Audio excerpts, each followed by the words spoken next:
So for me, the Weiss MM-1 is more about adding some sort of character.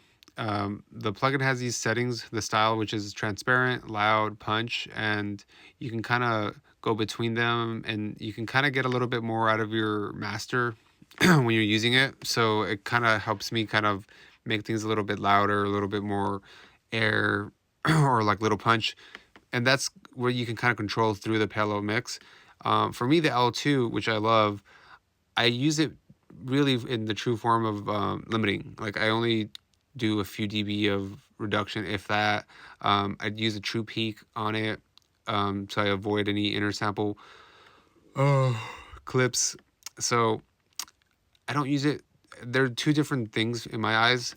The MM1 is great to add character with the transparent, the loud functions. It just kind of like puts the mix a little bit louder and puts it together without it falling apart.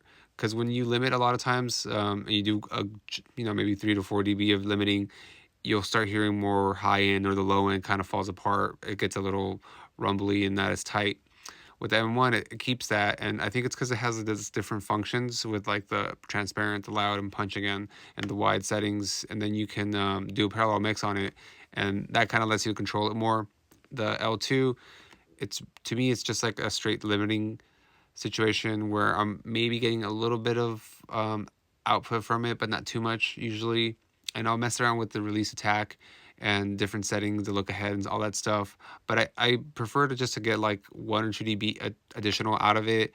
I try to control the master or the mix if I use the L2, and definitely use the True Peak. I love the True Peak on it.